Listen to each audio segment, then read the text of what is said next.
Assalamualaikum warahmatullahi wabarakatuh. Kembali lagi dengan Misilia pada mata pelajaran Ilmu Pengetahuan Sosial. Namun alangkah baiknya sebelum kita melanjutkan materi, kita membacakan basmalah bersama-sama. Bismillahirrahmanirrahim. Nah, untuk materi selanjutnya, kita masih membahas tentang pengaruh ketergantungan antar uang terhadap kehidupan bangsa Indonesia. Nah, di materi sebelumnya kita sudah menjelaskan tentang ketergantungan antar uang terhadap migrasi penduduk. Nah, selanjutnya di materi ini kita membahas tentang pengaruh ketergantungan antar uang terhadap transportasi. Ya, jadi kalau materi sebelumnya tentang migrasi penduduk dan kali ini tentang terhadap transportasi. Nanti selanjutnya ada tentang pendidikan dan juga ada lembaga ekonomi. Nah, di sini apa sih pengertian dari transportasi?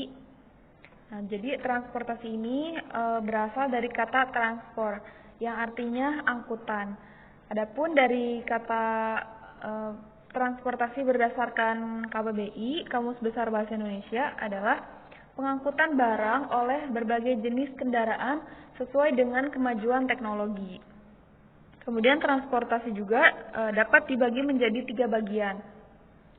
Yang pertama ada transportasi darat, transportasi air, dan juga transportasi udara. Nah, transportasi berperan dalam kegiatan ekonomi, khususnya kegiatan distribusi.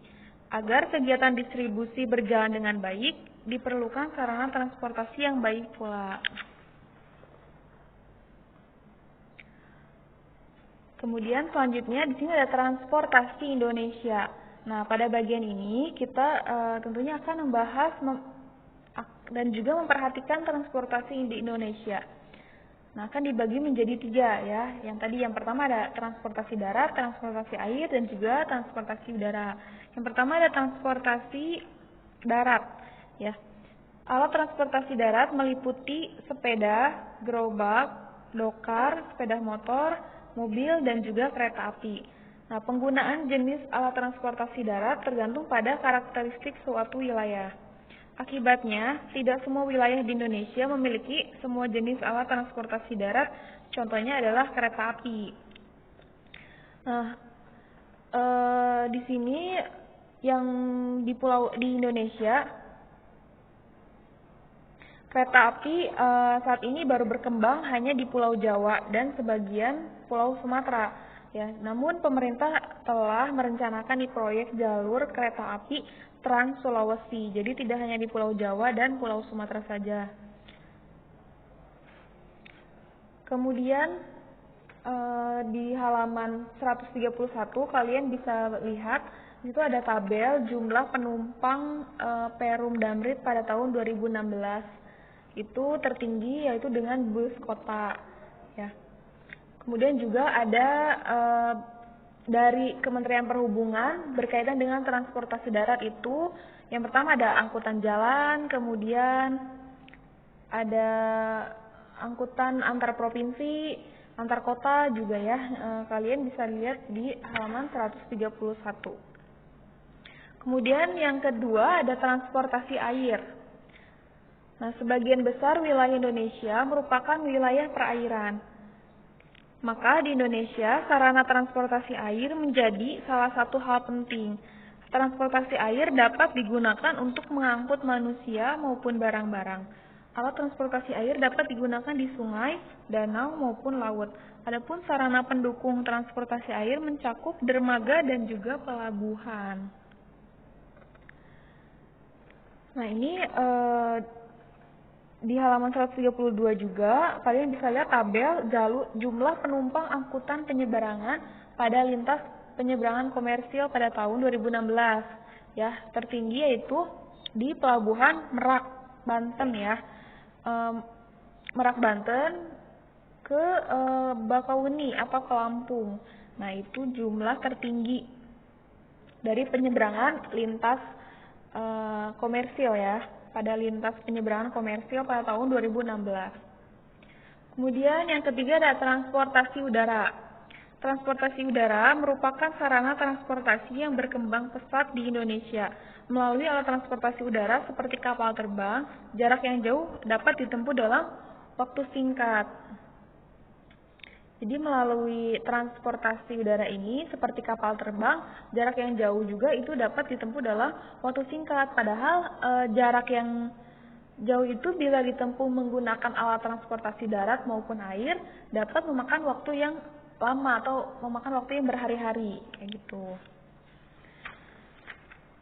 Kemudian selanjutnya di sini ada transportasi dunia. Nah, transportasi dunia juga dapat dibagi pada transportasi darat, air, dan juga udara. Setiap negara umumnya dapat menggunakan transportasi darat dan udara. Adapun transportasi air tergantung pada ketersediaan sungai, danau, atau lautan di negara tersebut. Asosiasi Internasional Transportasi Publik mencatat bahwa pada tahun 2015 sekitar 24,3 miliar perjalanan menggunakan alat transportasi publik. Sekitar 63% menggunakan bus, sehingga alat transportasi bus merupakan alat transportasi yang dominan. Jadi tidak semua negara memiliki alat transportasi jalur darat, ya. Karena kenapa? Mungkin wilayahnya itu yang sempit atau alamnya itu tidak mendukung. Jadi sejumlah negara seperti negara Islandia, kemudian negara Malta yang ada di Eropa itu tidak memiliki kereta api. Mungkin jarak antar wilayah itu sangat sempit, jadi menggunakan bus di sini di transportasi dunia sangat dominan kayak gitu dibandingkan dengan kereta api. Kemudian yang terakhir ada pengaruh ketergantungan antar uang terhadap transportasi. Nih, di sini ketergantungan apa sih pengaruhnya terhadap transportasi ini kayak gitu. Yang pertama ada kebutuhan sarana transportasi antar daerah makin meningkat seiring meningkatnya kegiatan ekonomi yang terjadi antar daerah tersebut. Kemudian yang kedua, kegiatan ekonomi antar daerah dapat terhambat atau tidak maksimal apabila sarana transportasi antar daerahnya juga terhambat. Kemudian yang ketiga, sarana transportasi di suatu daerah termasuk ketersediaan jalan dan pelabuhan menjadi salah satu pertimbangan pengusaha dalam menginvestasikan modalnya di suatu daerah atau negara. Nah, ketiga poin ini pengaruhnya ketergantungan antar uang terhadap transportasi. Ya, mungkin cukup sekian materi kali ini. Semoga bermanfaat. Miss akhiri, wassalamualaikum warahmatullahi wabarakatuh.